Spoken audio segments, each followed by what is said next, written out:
Welcome. It's just gone 7 p.m. Eastern Standard Time, Thursday the 22nd of February, and you are watching episode 3 in the Cairns Regional Council election series of Regional Wrap. Regional Wrap, providing an insight on the issues affecting regional Australia and giving a voice to regional residents.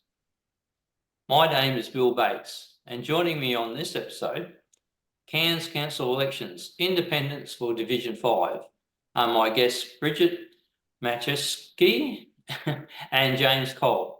Birgit is the proprietor of Helga's Pancake House and is affectionately referred to as the Pancake Lady. Born in Germany, she has been a resident of Cairns since 2009. James is the director of Service Medical Suites Cairns. Born in Birmingham, England, he has lived in Cairns from 2006. Welcome, Birgit and James. That was a short introduction, basically because really it's up to you to sell yourself to the audience and your constituents. So if I start off with you, Birgit, you were both late starters in regards to registering for council. So what sort of made you, decide at the later stage to enter this race? Because usually a lot of people are thinking about it well in advance and sort of sorting out, well, I've got to get my costings for my core flutes, I've got to get them printed, and I've got to do this, and I've got to learn all the rules. So you're at a bit of a disadvantage if you leave it, so late. To the last minute, I fully agree. It was a decision that was made 3 weeks ago, or 3 weeks and a couple of days ago. It was the Cairns Post article introducing all the candidates, and you could do this poll at the Cairns Post.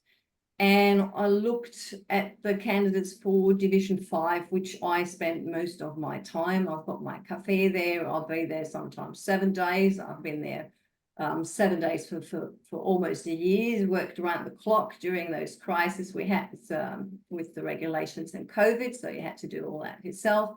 I've seen the decline in the city, so I looked at over the decade, actually, since the general financial crisis, it's been going downhill. And I looked at the candidates, and there are some promising ones in there, but I thought I might be able to add a little bit more to the CBD. I've got connections in the small businesses community, a lot of connections there. So I thought I just put my hand up, a last minute decision, and from there on it was all more or less like a roller coaster. more like being dragged around the streets doing tons of things and not having a minute to yourself. James, you would have been a bit of a similar boat, and of course, you've got to get out there and on the hustlings and get your signs out and make the acquaintance of people. What triggered you to come into the race a little bit late in the event? I think very similar to Birgit. We've seen the people that have come in for Division 5, and what I can see is people that have been here in the past, people still making the same decisions, and I couldn't see where there was going to be some critical thinking and some effective change. One of the things I get very, very passionate about is whether I'm on a committee or a board or going for a board is groupthink, and we've had that for too long in Cairns with so many people walking out of meetings, decisions not made, which actually I understand the CEO then gets left to make the decision, but that puts him in a very bad position, or them in the very bad position with the executive, when the councillors have been elected by us to actually make those decisions, rather than going, I don't want to listen to the expert, so I'm just going to walk out of the meeting. So from my point of view, governance and trying to get someone in there that's actually going to have some critical thinking, and it never hurts to have someone come in with an opposing view.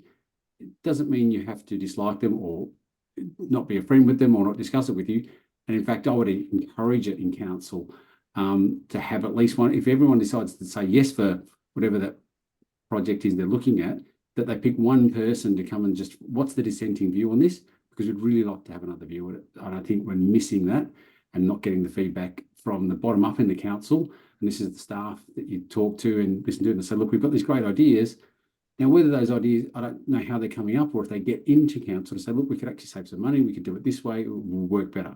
I don't think they're coming through, and voting for the same people, I don't think it's a very good idea. So I think you should either vote for me or Bridget, to be quite honest with you. I think you've got two people who come in with we've had to work our asses off out there at 9 o'clock at night, hammering in signs. People going, what's that noise and racket? And then they come up and talk to you, and then they find out what's going on. But it's pitch black. I go home, my kids are in bed, my wife's asleep. I'm just going, better get some food, go to bed and get up again at 6 o'clock in the morning. So it's a task, but I think we do need some fresh blood in the council. And I'd really like to see a new fresh team in there and them supporting the executive and the CEO.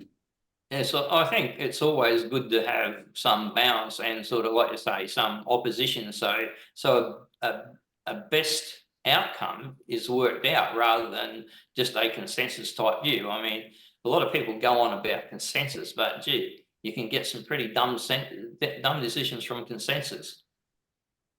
Oh, you can, and I think we were talking very early on. Sorry, Bridget, you went in the conversation earlier, but we were talking about the fact that we're losing representation in regional Australia, in regional Queensland. Yeah. We're down now, I think Bill was saying, to 20, where they keep on, every time the population comes up and they rezone, we lose our voice in southeast Queensland. And you've got companies like, you've got Advanced Cairns, and you've got some big organisations trying to voice for us, but we're just not hearing it. And I'm sure we've all had the same conversation with someone at some stage going, you understand Brisbane is closer to Melbourne than it is to Cairns. And people just don't hear us up here. I think the other thing is there's a lot of expectation on councils because regional Queensland in particular doesn't seem to be well represented in the Queensland Parliament, because there's not much legislation that breaks our way. So there's usually an expectation from people in the immediate area that their councils do some of the legwork, and that's a bit of an issue in regards to, it starts confusing the expectations of councils with policies that belong to the state government, and that's sometimes not helpful. But it is up to the roles of any representative to ensure that the problems of their constituents are heard and listened to. Going into this election with the city, and Bridget pointed it out too, that the city is somewhat, I'll put it as decayed. I've only been here 10 years, and I've been into the city a number of times, but I'm not a real frequent of it. But when you do go there and have to walk the streets around the place, there's still a lot of buildings that are not really occupied. There's a lot of buildings that are occupied, but the frontage is pretty dilapidated. People don't seem to be making enough money to put the effort in to refurbish or keep their premises, spick and span. And the other thing that sort of annoys me is the footpaths. It's like in one area it's concrete, another area there's some paving or something, in another area it's something else. There's no uniformity, and that gives me the gripes. But Bridget, first to you, what's the immediate things that you'd like to see happen in the city to make it attractive, not only for tourists but for the people of the Cairns region want to come in and visit it? You mentioned something that is very important to me, that you say you walk through the cities and you see all these different footpaths, there's all these different patterns on the ground. There is no theme going through the city. It is just not there. And I think this is something we really miss. We could improve massively if we've got the rainforest and the reef as our background, as our topic, as our marketing, but it's not in the city. You don't see it. So having in mind, with whatever we renovate or whatever we do, having a picture in mind that you want to present not just to tourists but also to residents, to create some sort of connection to it, to what we represent, that is absolutely lacking. There's nothing like that. So you've got the fish sculptures at the lagoon, and that's where it ends. So walking through the streets, you won't get any sort of feeling of belonging. And I think that is where the council could do a lot of work and get a concept out, make a competition with artists, with architects, how to get some sort of this theme, the rainforest and the reef, into the cities. I've been walking the streets and talking to small business owners. They've got great ideas. They say even with little money, do a street competition where you say they've a knitting competition, which costs the council back close to nothing, where they decorate the trees in a specific theme. You could do it the rainforest, or you could do it the reef. That would attract then people to come and have a look in that street, create some sort of connection to the street, to the region. So it's all about connection. I have the feeling when talking to people, small businesses, residents, there's no pride in what we have, because you look around and you feel, that is lacking on every It's not corner. first class. Yes. So Okay. you've got to start somewhere, and we've got not a big budget, so you have to just go out in the community. There's great ideas, and start by one street. Yes, over to you, James, but we did have a big spend on the Esplanade, and that really that generated some angst, really, because there was a big spend on the Esplanade. The idea was to promote that as a centrepiece and that, but for that spend, nothing flowed back from the Esplanade to Abbott Street to Lake Street to Grafton Street or into the city for those businesses. They didn't have any wins out of that. Do you think we have to be much more careful with our spend and try to make sure we try to get an overall theme or overall better reach to the greater city area than just one focus point? They're very great points, and Bridget's got some very great ideas there. The one thing I look at anytime I go into an organisation or on a board, I always look at the money. Where's the money coming from? Where is it? Where do we make it? Where are we making profit? And there's a few people running around making a lot of promises, and we don't actually know if we have any money, to be honest with you. So the first thing I normally do is I'll look at the money, say, where's it coming from? I'll look at the strategic plan, and then I know Cairns has a strategic plan, and then you've got to pick what they're called the most, the straight line projects we could get through that we continue to do with the funds we have. But currently, anyone promising anything, I don't think they can guarantee it. I'm sitting in a few community halls, and there was one the other night at Stratford and run really well with the Division 6 candidates and the mayors, and they were very clear about the fact that some people were making promises about all sorts of things they could do, and some other people were going, look, we don't have any money, so you can't promise to do something. But what we are missing out on is there's a fantastic community in Cairns, from the Botanical Gardens. I think they've got about 300 volunteers, and the council's not really using those very well. I'm also on the South Cairns Gymnasium Committee. We've just done a $3 million expansion. These are normally facilities provided by a council, but we look after the internal, the external, the insurance. You've got a lady down there called Karen who's running the gym sports program down there, and we have to get all the equipment together, but the council would normally be looking after all of that, and we're not using them enough. In the city, I think you're very clear, we have not had any flow back that looks like it's connected. I think it stops at basically the art gallery, and it doesn't seem to have a connection onto that, which would be great. Because they did that over at the park opposite Pump and Pedals and around the 24 Medical Centre. They've actually created that lovely pattern in the road that connects the art precinct, and they've done that really well coming into the city from the airport. But if you come in from Mulgrave Road through past the showgrounds, and you've got Parramatta Primary there, it actually looks pretty rugged again. And that's again another entrance into the city that could be have some tidying work up done. Because talking to the principal there, he was just going, this is still another entrance into Cairns that we're missing out on, and trying to get that connection, as Bridget was saying, is very, very important. and we don't have it. But we have to see the money first, to be honest. I'm not confident we have it, and I would like to understand why we're spending money in certain spots. Like we spent 1.5 million on defending some projects that didn't go forward. The developers decided to sue the council, and they said, well, we come at 1.5 million. Where did that money come from? I said, well, we don't know. We just pulled it out of somewhere. No, it seems to be, there seems to be no, it's not transparency as such, it's accountability and communicating that back to the to everyone, and they're not doing that at all.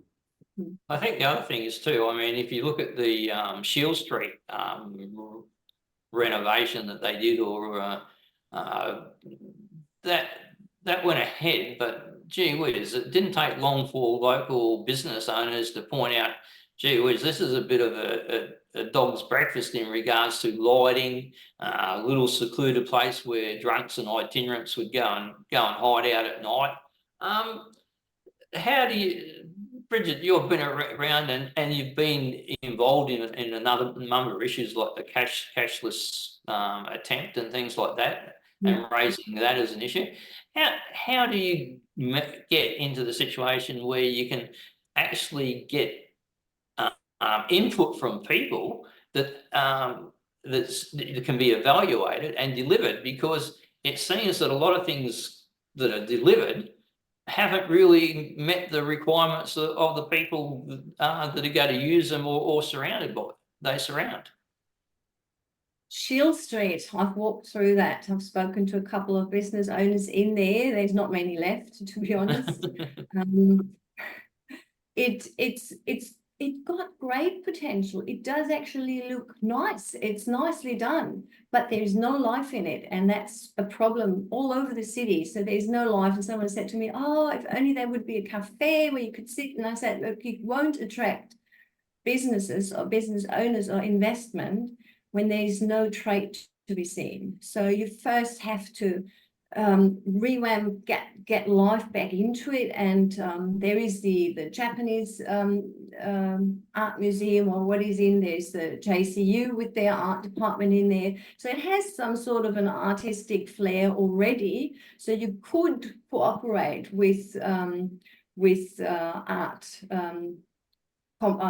corporations in town to start bringing a little bit of life into it. I've been with the F&Q Visual Art Society. They have proposed years ago to bring a festival. So I could see something like that as a little start. Also, again, you have to look at costings of that. But in general, if you attract stall holders or pop-up booths, it's not that much of a cost to the council. They just have to provide the land, basically, or the facilities.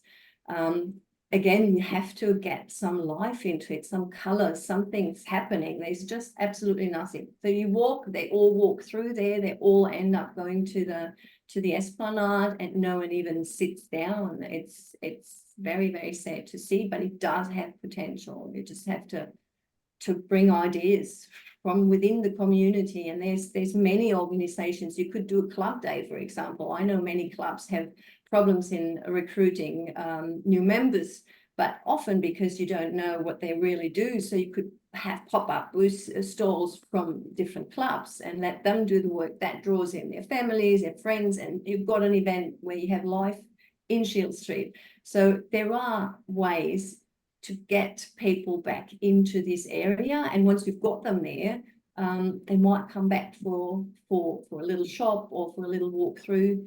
It's all about getting it started. Well, one of the other things I discussed last week with candidates was Cairns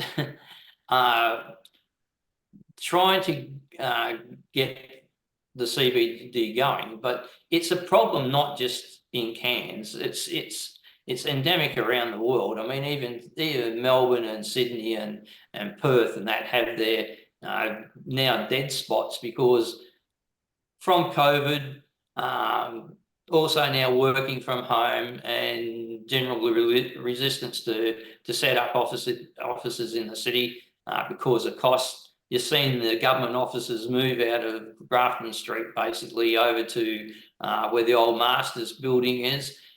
taking that sort of workforce out of the city hurts a lot. But I've also been, through my youth and that, I've been in and out of Sydney, passing through it. And I used to go through Parramatta. And when I was in my 20s, Parramatta was not really the most salubrious place.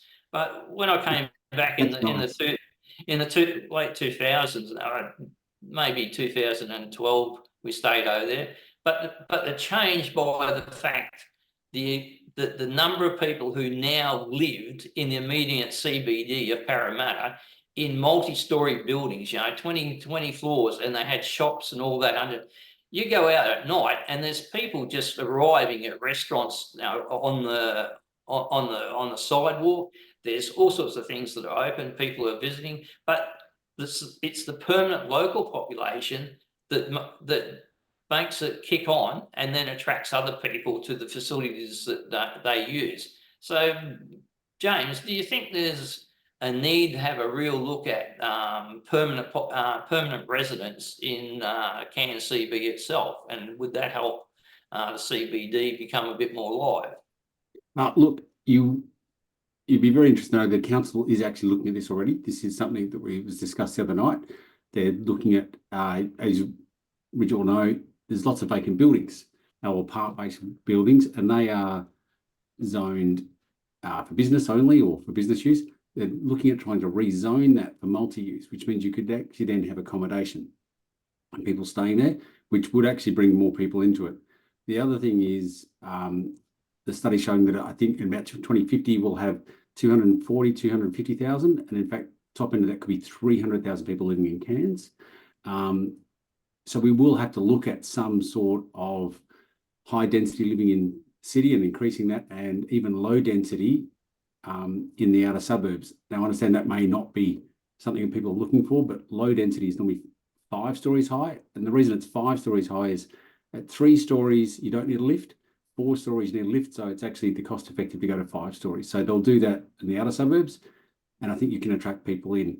What Bridget was saying, I think, is right on point with getting the community involved, and it doesn't cost the council anything. So like they've been talking about the Italian festival, the council doesn't need to, they can partner with, we've now got this fantastic Ducati shop in town. We've got coffee shops in town. You've got all these businesses, the Italian community in town, and the council doesn't have to charge them. And I get a little bit upset. So there's a lovely lady that is retired and she works in the north. She doesn't work, but the northern end of the beach, I think she does like Tai Chi with a big group of people there. And you may have seen it if you've walked around or going, and she's doing this lovely, it's very slow breathing.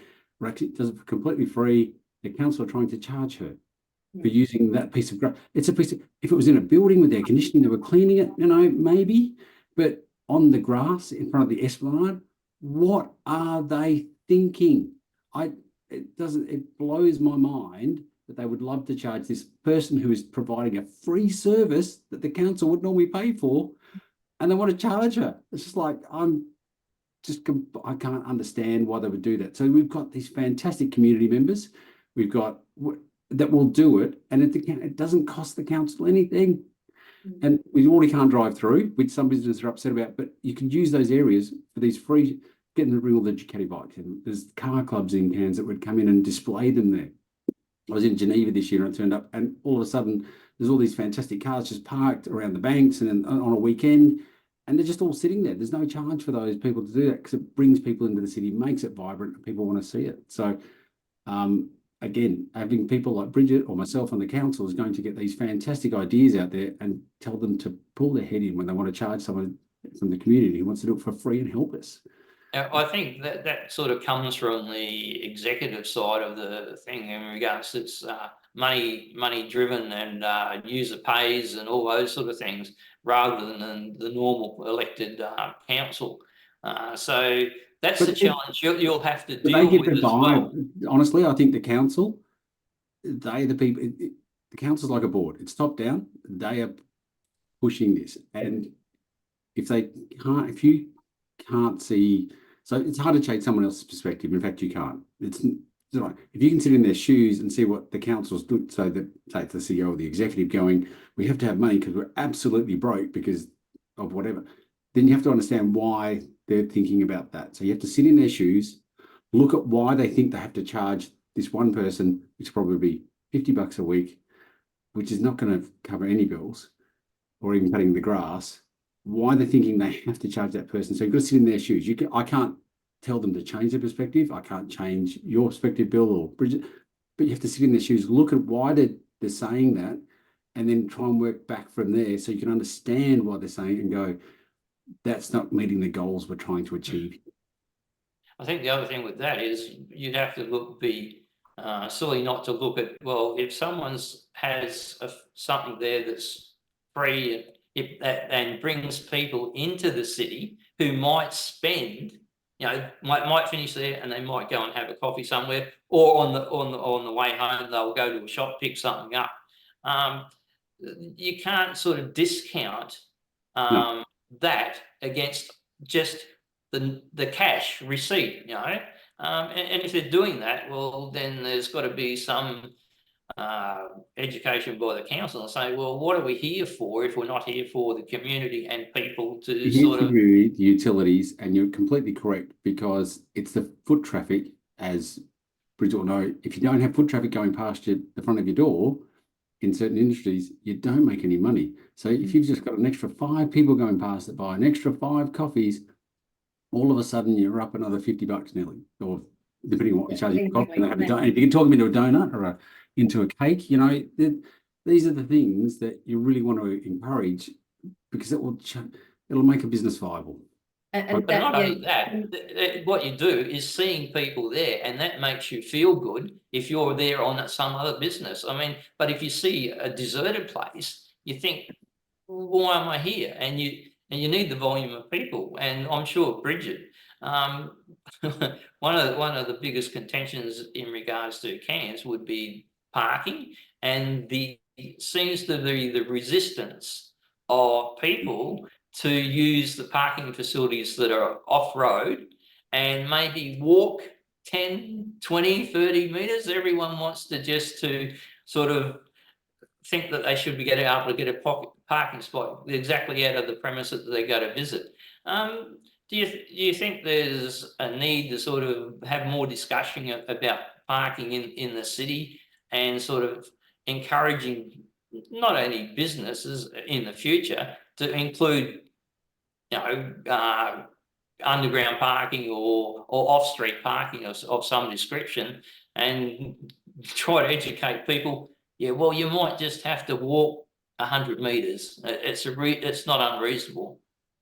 This should be, but that's not my field of expertise, the building sector, but you should increase some sort of requirements into new buildings, high density, low density, that they have to provide a specific amount of parking, because parking is indeed a problem, especially during peak times. If you work in town, it's very, very difficult to find a park. If you start working after 8 o'clock, it's more or less almost impossible. You've got to walk at least 20 minutes to your work. So parking is a problem.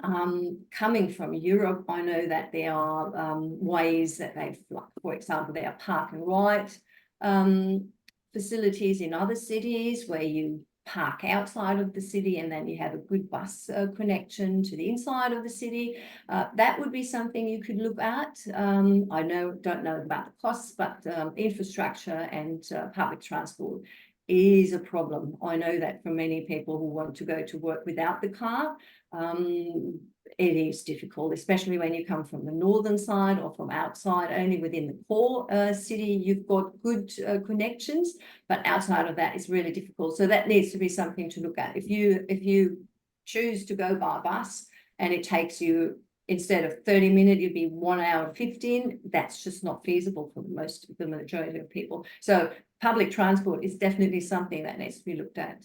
I think one thing about public transport and that sort of public service, you need a critical mass. And unfortunately, we haven't hit that critical mass, and we are reasonably, although we're congested in a long strip, there are plenty of pockets where there's a long distance from where people reside to even get to the main road, let alone to the city. especially when you look at places like Machin Beach and Holloway Beach, you sort of, you've got to go, and Yorkies, you've got to go for 2 or 3 kilometres off the main road to get out there. So it makes it difficult for a bus route to, and the lack of population that would use the service to have a more frequent service, because let's face it, it costs money to provide the service. So you need that critical mass to finance it. Otherwise, public transport becomes a liability rather than an asset for the community, because it has to contribute too much to the cost. What about your thoughts, James, on sort of things like better public service, or even a circular bus or something like that, to sort of, maybe if people parked in, not that they should for overlong, parked at Central and then could catch a loop bus down to the Esplanade or something like that, or wherever else they want to get to, or from the various car parks. There's some really good studies on public transport and free transport, and whether you're looking at paying for it like in London, and you can go around the corner of the tube, or you can have it in Perth where you've got this free, or Melbourne, we've got the free trams that go around. It's about 7 minutes is the patience of any individual to get them around. So you have to have something going every 7 minutes or picking up, so that no one's waiting too long or getting delayed. So it does take that critical mass. So it would have to be, to start with, in quite a small circle. We do have the Cairns Central Parking Centre, which was fantastic. They built that back in the 80s, I think, and very advanced at the time. Maybe putting some big parking spots and using them outside of the city. But again, we have to look at how much money we have. We don't have any money. But the studies on that is it's a 7 minute circle, I think. I'm very happy to be corrected by someone or anyone that's listening. But you have to have a circle, so you have to have enough buses going around in that area, or trams that you do, just to get people in and around those places. Now, I'm happy to walk and ride my bike into town. I live 7 k's, so I'm not too far. I've got a shower at work. It works very well for me, but that's not everyone. So you came from Machin's Beach, Squirrel Beach, you won't be able to get the bus service moving that quickly. So you would have to be able to drive into a spot that you could actually be only waiting, as I said, that 7 minutes. So it's a difficult one from the parking point of view, because we're a very car-centric designed city. And even the train that we do have that goes out to Stratford and back, that's only a tourist train, so you can't even really use that as a work or way to get into in regards to the city, that's one thing, but now one of your jobs, if elected, you have to work with others. You have to play well with others. So in regards to aspects of the whole Cairns region, what items would you focus on as far as it needs to be delivered? I'll go. I think I said this very earlier.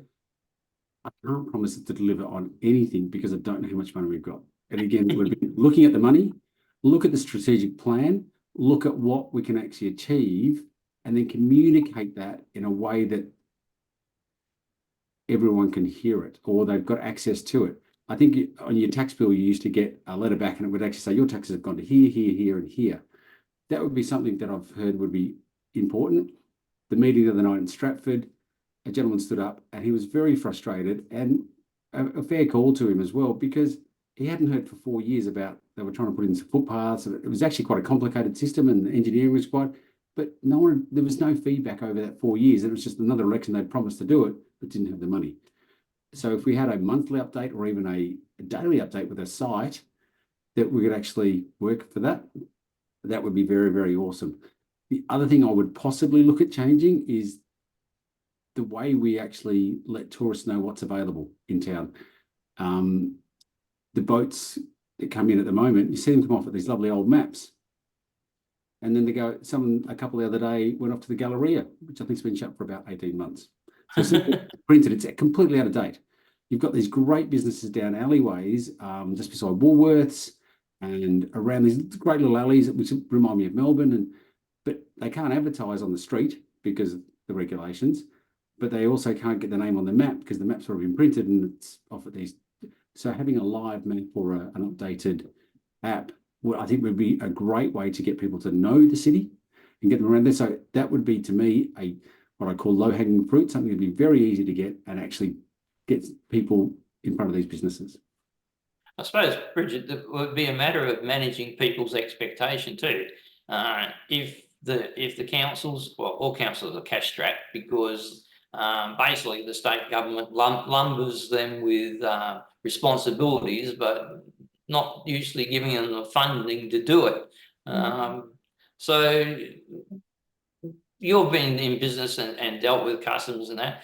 Do you think, in general discussions with people, are there expectations beyond the capability of delivery of the council, or you think you can manage people's expectation?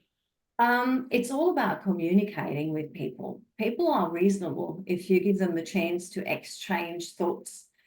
People usually just want to get heard and their concerns be taken serious. And then you can talk. No one expects the council to pull out money that is not there. But people can also see that there's money spent on projects, studies, theories, where you don't really know what you really get out of it. For example, the Towards 2050 growth strategy. I'm part of the panel, so I've signed up for that panel. I've been selected. That whole thing costs us 2.4 million. There's some technical studies within, there is some videos that you can look, there's some community engagement.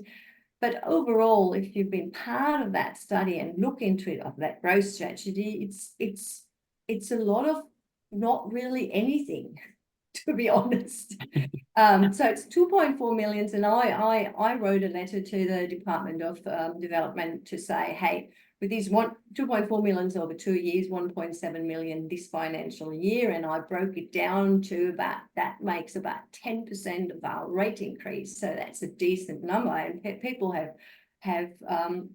people don't have a lot of money at the moment. Everybody's got increased energy costs, increased grocery costs. So a rate increase is something that you can't just throw out without also tightening the belt. So I looked at it. So the answer that I got from the department was, we can't give you a breakdown, because I said, we'd like to know what we really get for that 1.7 million this financial year.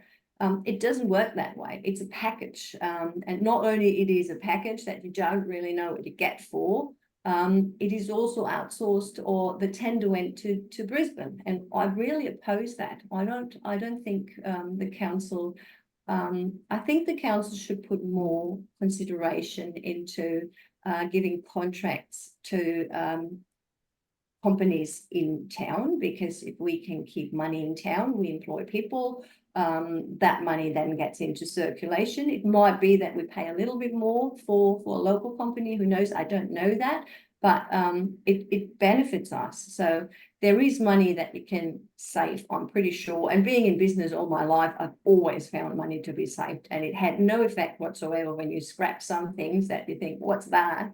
And you don't do it, and you don't really realize in your turnover that you've gotten rid of it. So there, I'm 100% sure. I would be very surprised if there's not a lot of money that you could save and spend elsewhere. I think there's a lot of things in regards to projects or wanted outcomes where, you know, we go to a study, and then we get some expert consultation in, consultants, then we consult with the local people, the constituents, then time flows under the bridge, so we go back and do a review, and then really if the time and the money we spent on the reviews, the studies, and the administration type thing, we probably could have done the project if we said, all right, from day one, we need this done, and say, well, that's the project going done, either fund it or not, you know, just deliver that thing. But this circular invention that we've got of study, review, and then reassessment and stuff like that, we need to stop that, because like Birgit says, the money keeps flowing out to people that are not in the community, are in Brisbane or even Sydney. And we saw that with the the convention centre.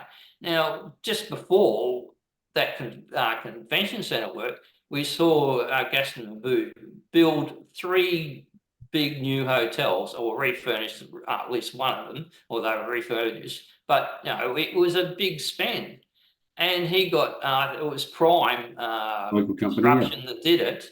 They were on budget, on time. There was very little problems with it. On that bill, a lot of work was done here. Yet when we got to the convention centre, everything flew out the door, and Brisbane was involved because of state money and that.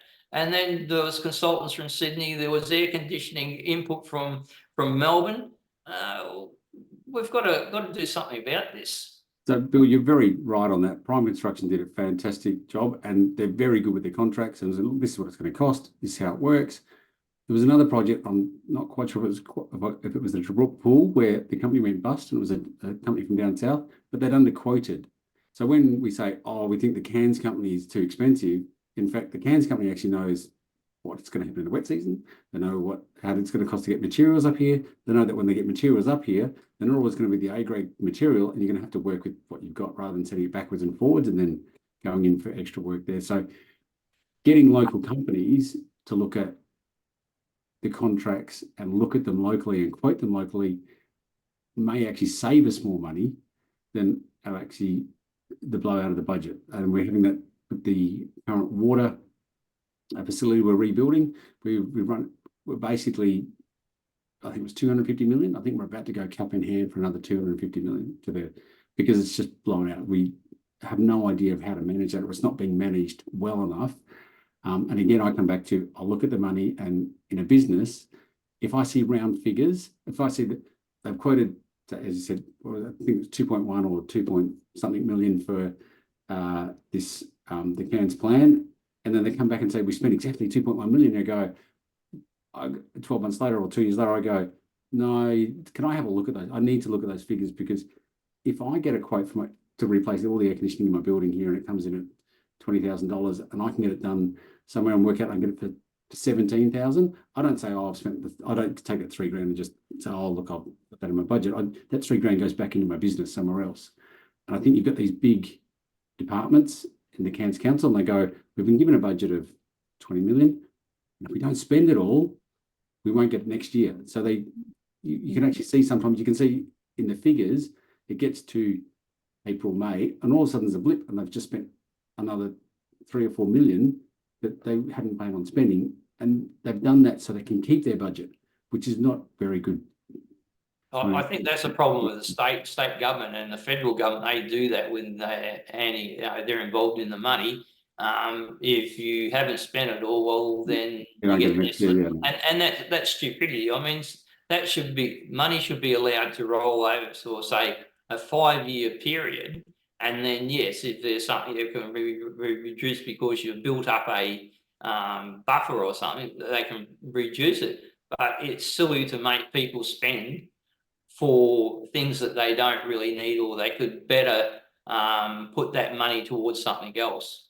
Yeah, I don't think any business owner would ever just spend the extra 10 or 20% if they can actually reuse it somewhere else. That just doesn't.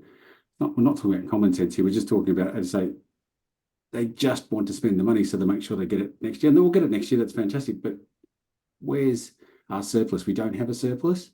And then we get a bill for, again, like the legal fees, 1.5 million for the lawyers to fight against it, and they can't recoup that. And that has to come out of somewhere. In your bio that you gave us, Bridget, that was one of the things you pointed out, that you wanted accountability in regards to all the spending, because it's something that's you're used in your business life all the time. So in regards to what James said and the general conversation, how do you think you can work with others in the council to make sure that accountability is at least overseen by councillors themselves, rather than just completely relying on a CEO there or financial officer just to give you their breakdown? Now, it is very important. I think that is the most important step that needs to be taken, is that people vote individual people into council. because if they know they don't have a majority like a block vote or anything like that, this is, I would say, dangerous to a democratic process. But if you've got decent individual people in there, independent, they all should have Cairns at heart, and the best interest for Cairns and the Cairns people at heart. And I can't see why they wouldn't agree on accountability. So you spend money, you do want to see what your return is. So you have to put up a time frame, but that time frame might differ depending on the topic you're talking about. Where you say, okay, we spent, for example, the CCTV, we've spent I don't know how much it was costing, but it was 500 new cameras within the last 4 years. And there was an article in the Cairns Post stating that during that time, it hasn't reduced the crime rate. So I would say 4 years and then coming to the conclusion it doesn't help is way too long. And then they want to increase it into the outer suburbs, knowing it hasn't had an effect. You have to review your spending and see if it does have an effect. And if not, you've got to be honest and say, we made a mistake. We all can have that we make mistakes, but we have to then correct our course. Very important to not spend more money into the wrong direction. Now, the current council has then, under the pressure of the current situation we have, increased the spending for the city guards, for example, on the ground, and that seemed to have improved safety a lot. Now, they decided on that in December, so it's a short period of time. You have to monitor that a little bit longer to see if it was a coincidence, but it does look promising. So then you have to, in my opinion, go a little bit further down that path when you see that that is bringing success, and stop spending money for things that clearly don't work. Yeah, it's very hard when a board or something like that rubber stamps what the executive says or the CEO, because you haven't, again, critical thinking. And I really agree with they've spent $2 million on the 24-hour guards, and that has made a change, and they're able to call up. They have used the CCTV quite well, but again, they're not monitoring it quite 24 hours. I think they do monitor, but they still had to call up to say, look at this area here, go and look at it. And then because they've got the 24-hour security that we're paying for, they're actually able to go there and look at it, help, and do whatever they need to in assistance. So that $2 million, I think, has been quite well spent. But again, you can't just rub it. If the executive says, look, this is working, you actually do have to ask the critical questions. What were we measuring it on? How do we measure it? And were they the goals we were trying to achieve in the first place? And again, I don't think we're getting enough of that from council. And this is not to be argumentative with executive or the arguments within the council. It's actually just to ask an honest question, have it answered honestly, and not just push to the side, or the group go, again, group think, and they go, well, we just said yes, so bad luck, we're just going to move on to the next item, going, oh, let's come back and have a really good look at it, make sure we're okay. We're paid to be there. I'm thinking it's going to be a 40 to 60 hour a week job. It may even be a bit of a break from my current work. So, well, I mean, I've spoken, and I know Brett Oles have known Brett Oles for a long time, but the council seems to have a lot of workshops and things like that. So I don't know if they're getting the right input or getting the right outputs to furnish advice to the whole council and get good decisions, but they seem to be a regular feature. But just looking at one of the stories recently in the Cairns News, the cost of Jasper, Terry James is sort of putting the figure, by the time other people meet their obligations like insurers, state government and things like that, the damage bill for Cairns still that's likely to fall to the council is $34 million. That's going to make a fairly big hole in the budget if you actually got to pay for that. But there again, I'm not that sympathetic towards Cairns Council, because a lot of the problems come directly from your planning and town planning, because you let people build in these areas.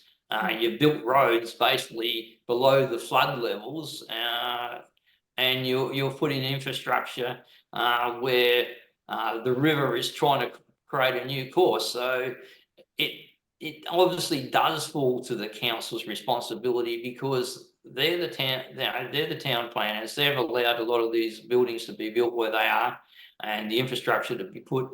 How do you think we're going to face up to that situation if, other than putting up rates by 5-6% to try to cover the storm damage over, say, over a 3-year period, or something like that? Now, I do think that there were talks about the state government maybe funding some of these or covering some of these costs, and I do think we have to advocate strongly for that. Where do they get the money? Where do we get the money from? Good question. We have to really cut costs wherever we can. I don't see a rate increase as an option, because people are doing it really tough. So walking the streets and talking to people, they can't afford healthy food. They have to buy the cheap pasta and sauce. That's what I hear. So increasing the rate, we've increased the rate already by almost 6%. I don't think this is an option. So we have to find other ways. In order to make a informed decision, I have to see figures and have to see where we can save money over years. Got to be paid back over years. I don't think we can do that in 1 year. I can't see that. But again, I would say the state government should come to help us in a natural disaster, and we will see. James? Oh, look, you talked about rates, and I understand that nobody wants to really see a rate increase. I think it was Terry James who said it the other night at the meeting. I think we're the second lowest rates level in Queensland. So we do actually have quite low rates from what he has said. And I would hate to be a business that's relying on getting people up to Port Douglas at the moment. So we do have to fix these roads. Whether we go hand in cap to the state government, but I think we need more advocacy in Brisbane. I don't know what we currently have. I don't know if we've actually engaged consultants or we have permanent employees, but my wife's on a board for the AMAQ. They sit in Brisbane and they're knocking on the Premier's door once a week. They're sitting in there talking to him. The Pharmacy Guild of Australia does the same thing in Canberra. We probably need to have people in Brisbane making a lot of noise, because we don't have, as we pointed out earlier, enough representatives in state parliament for us up here. So we need to actually have consultants going in and actually annoying the living daylights out of them until they give us money for what we actually probably need, to be quite honest with you. It's not that we deserve it or we want more than anyone else. We actually would like to be looked after like the rest of the state. Well, the other thing is it's the state MP's job to do that. They're supposed to be listening to the community as well as yourself. They're supposed to be representing our areas and our constituents. And one thing that really gripes me is Michael Healy saying he goes down to Brisbane and advocates for Cairns and the people. As an MP, your job is not to advocate. Your job is to go down there and represent the people and get into the doorways of ministers and the Premier and everyone else and every committee and do your job. It's the job of Bill, I think you forgot one very important point there is Bridget and I are not politicians. So we just go and bang on that door until you get in. The politicians, they would really like to be there in 4 years' time. Not looking much further than the naval, and we really do need to get people that I come from corporate sales in the UK, and I just walk around and knock on doors. I don't believe in a cold call. I will just pick up the phone. I'll call someone. If I don't have the number, I'll ask someone for that number, and I'll just go and stand in the lobby and wait for them. And I'll pitch them in the elevator. I'll pitch them in the lounge room. Pitch them in the lounge room. I will just follow them around until they say, "What do you want?" So you can please go away. And I just want our fair share. Do you think there should be more interaction between the MPs? We've got 3 locally in the immediate Cairns region, because Mulgrave's only just down the road, Barron River, and you've got Cairns. So you've got 3 people that actually live in Cairns who we would think have a vested interest. You think the council has to, involve them in a lot more discussions or point issues to them where their help is needed. Yes, 100%. So I agree with James. I wouldn't do it the political way. So I would be at the doormat all the time. We need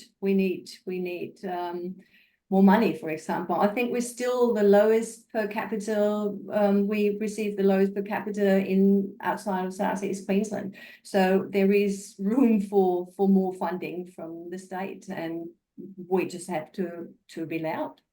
To be heard. Well, I asking think Bill Cummings's economic papers and that sort of suggest that we're somewhere between $1 and $2 billion short of state spending over the last decade. So that does hurt over time.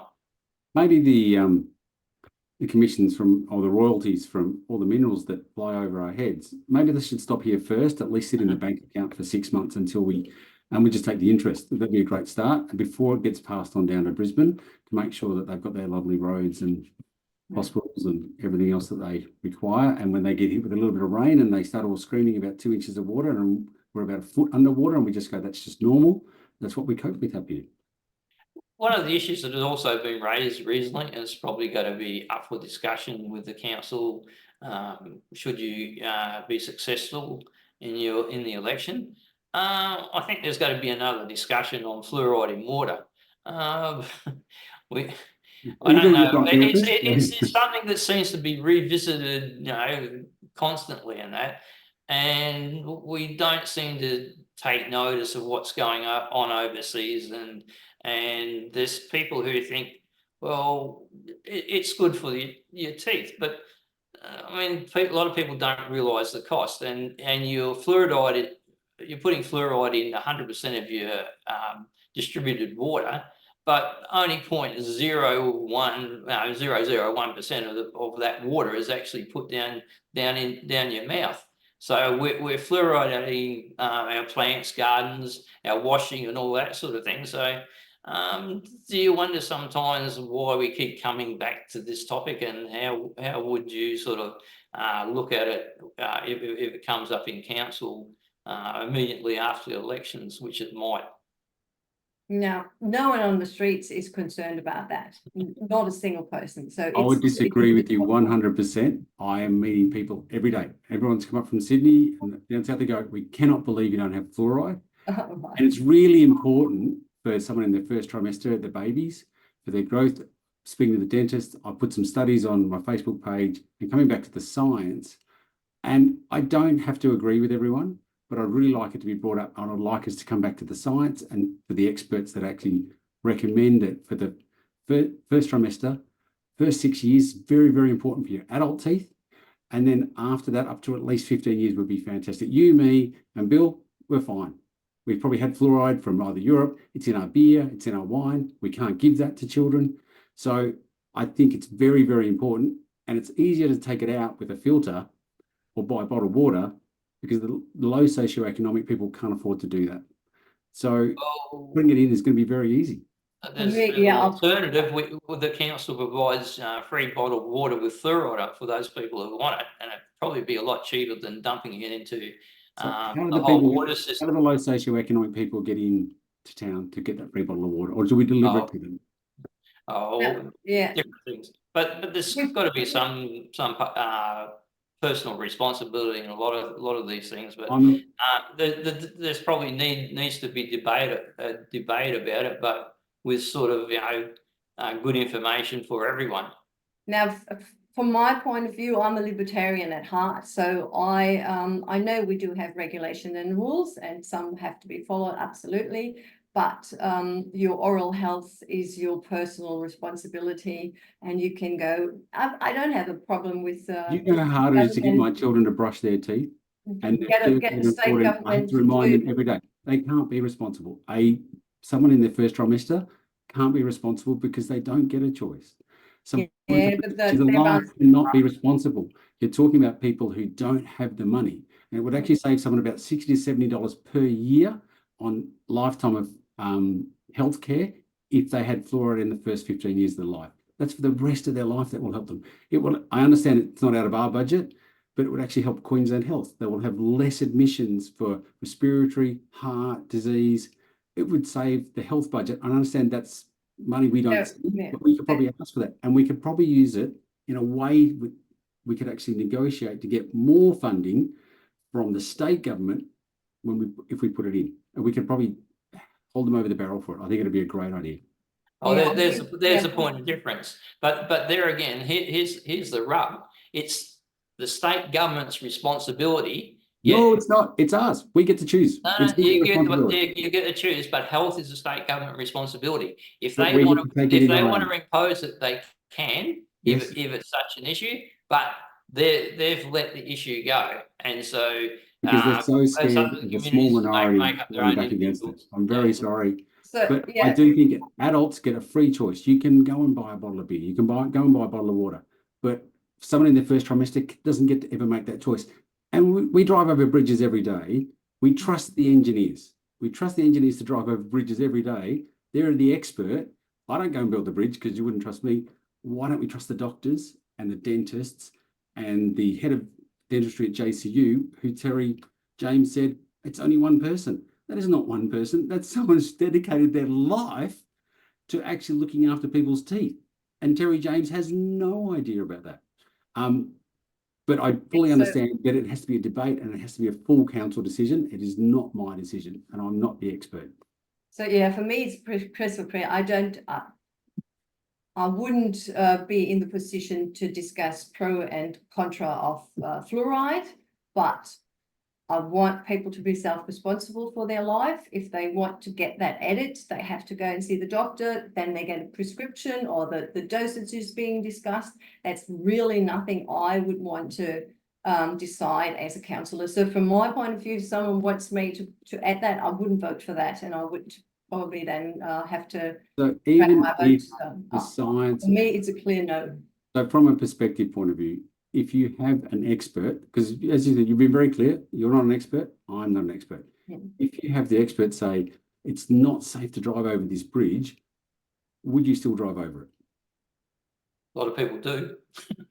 Yes, a lot Would of. you, no, but would you say, so you have the engineer say, if you drive over that bridge, you have a good chance of dying. You go, personally, I would say, no chance. If the engineer says, I've built the bridge, it's fantastic, I would very happily drive over it. You've We're got to not make doing the this same decision. thing. We don't show the same respect for our medical experts. I think if you search around, there's a lot of there's a lot of counter experts in that. Whether you think they're conspiracy theorists or whatever. I think the conspiracy theory is it's Townsville. That's the only thing they have on us. So I think they've done it on purpose. So but look, I'm really happy to have this debate from the point of view that we need to actually at least have the conversation, and we need to make a decision. We just can't have people walking out of the room because they want to take the cricket bat and ball because they're not happy and they're not having groupthink. Groupthink doesn't help anyone. And I think we need to have critical decision making at the council, which has been failing for a long time, and not just on fluoride. Okay, that's just one issue. I'm sure there's going to be plenty of issues. We're sort of approaching the hour mark. I'll go over to you, Bridget, in regards to what things do you likely to put on the table for the council to consider should you be elected? Well, one of the first things will be getting markets back, which is the easiest thing to do. You know, the Esplanade markets that they've they've retired at the beginning of COVID and not brought back, and I know people like it. That would be one of the first steps. Doesn't cost us anything really, or at least not a lot. Next step would be we need to put some effort into getting return customers, for example, or tourists from the ships. We don't do anything in that regards. So they come off the ship, there's no one to greet them, there's no one to inform them. But we've got the opportunity right now and right here to turn these people into future tourists. That would be the next step. Then, of course, we've got to look at the budget because the finances are big things, and I have to see the figures in order to make decisions about that. So that would be one of the first steps, to have a look, where are we at? Because I've heard rumours we're heavily in debt, and others say it's not that bad, but I really would need to see the figures. James? You've got to look at the money. You've got to see where the money is. And I think we've got to partner with, again, like I mentioned, the Italian festival. If you partner with the other Italian brands in Cairns, you create that, and the community support you've got from that, you can create a whole pile of interest in Cairns. And the markets, again, we don't have to charge people a fortune to bring in and set up a tent. If there's some cleaning involved, maybe we can look at those sorts of things, but we don't have to make it overly complex to try and get some foot traffic back into Cairns.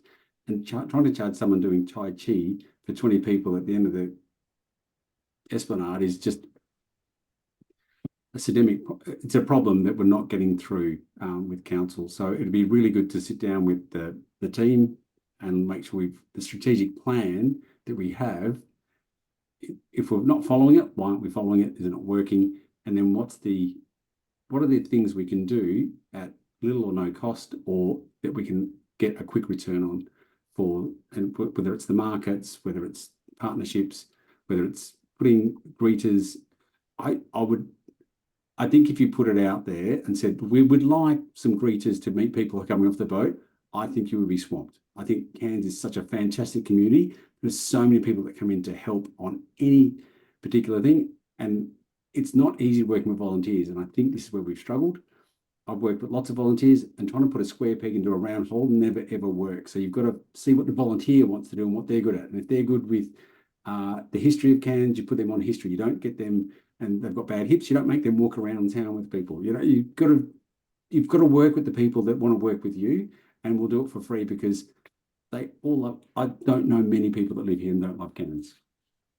You touched on one thing there, Bridget, in regards to the boats coming in and that. One of the biggest problems for the cruise ships, or getting the most out of cruise ships, is they tend to come into port. They try to get in early in the morning, offload their people as quickly as possible, and then they try to get out by 8 o'clock at night, because the harbour, and it's not just Cairns, it's right through Australia, and that the overnight berthing of ships does cost them a lot of money. Do you think we can try to negotiate or look at, well, can we get these ships, you know, to stay a little bit more than 24 hours, so they can get the rainforest experience, which takes them up to, you know, Daintree. It takes time.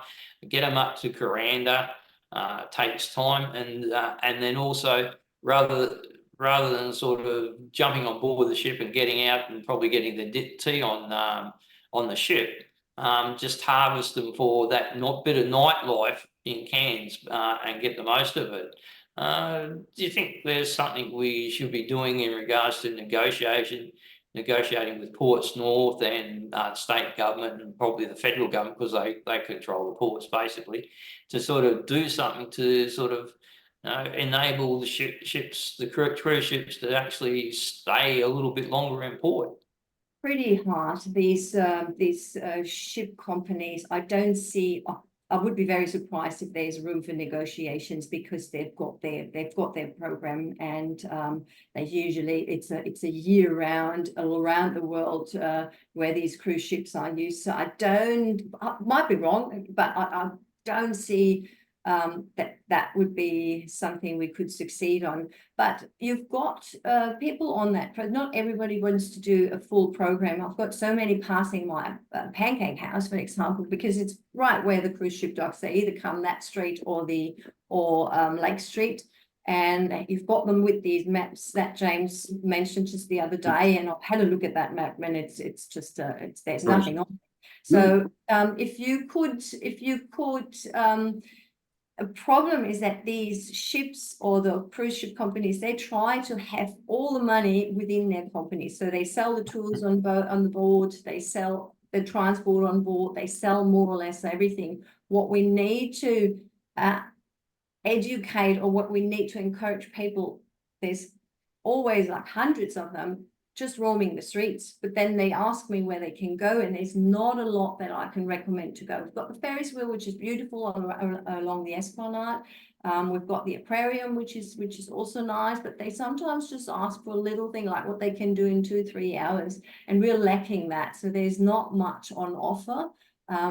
So that would be something where we can generate income for the locals, but there's nothing really where you can guide them to. So that would be So there's something got to be some attractiveness between the birthing point, yeah, and also the connection to the major part of the city. That has to be a little bit more encompassing, inviting, and within there's got to be information so they can make a decision.